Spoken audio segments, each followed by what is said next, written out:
All right, this is the part where I pull off the rovings. Just real quick, again, the sandwich, okay?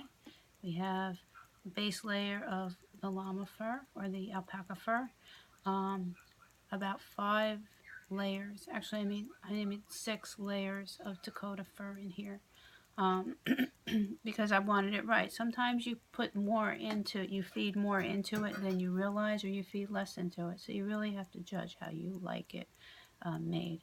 Um, so you can see how the top layer here are the long alpaca furs. And so that again, the wolfer furs are sandwiched in between those, okay? Two very thin layers of alpaca fur over a thick layer of wolfer fur, okay?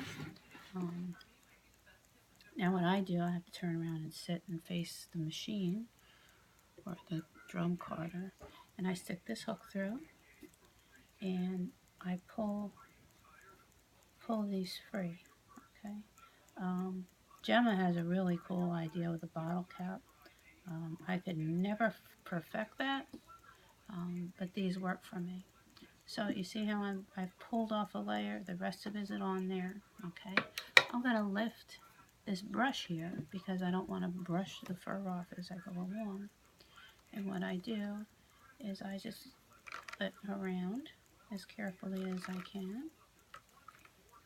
Now this isn't the whole roving. This is what I guess I call the stored rovings, where I put them all in a shoebox.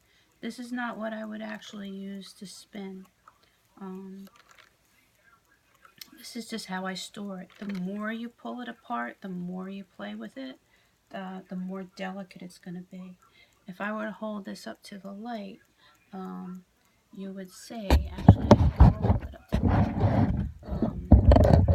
you'll see,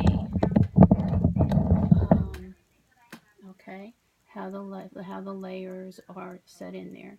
Now there are a few chunky chunks, okay, that's going to happen. That's nothing to worry about. But if you can see it. Um, but anyway, what I'm going to do when I actually start spinning it, I'm going to pull these apart where I see there are chunky chunks. I'm going to pull them apart here. I'll probably get about 3 long, narrow pieces that I can feed into the spinning wheel off of this. Okay. Like I said, this is just how I store it. Once I pull those 3 apart, they become very, very delicate. Because again, you see how there's thin spots and other thicker spots with the wool fur. That's as close as I can get it, and that's really pretty good, I think. Um, but it's easier for me to work with in that way. Okay, so I can get, what I do is I fold them and I put them away. See, like this. I fold it into three pieces, like a little thing. And you can actually see the sandwich here if you look closely. See the layers, how they all lay down? Um, all the middle, that's all the wolf fur in there. It's just the very outer layers are the alpaca fur. And again, this is how I store them. I fold them in 1, 2, 3. Make a nice little roll. Again, you can sort of see the layers in there. So I have about 4 more of these to pull off. I'll just show you one more. Okay. I like to make sure that it's all coming off. Okay. Now, just because it'll do this is a testament to how easily this pulls apart. If I were to allow it to. Let's see here, I'm using my fingers and pulling it all around. Okay. That's the the alpaca fur sandwiched on there. That's allowing me to pull this off further than I would if I were to pull it off on, or put it onto a spinning wheel, okay?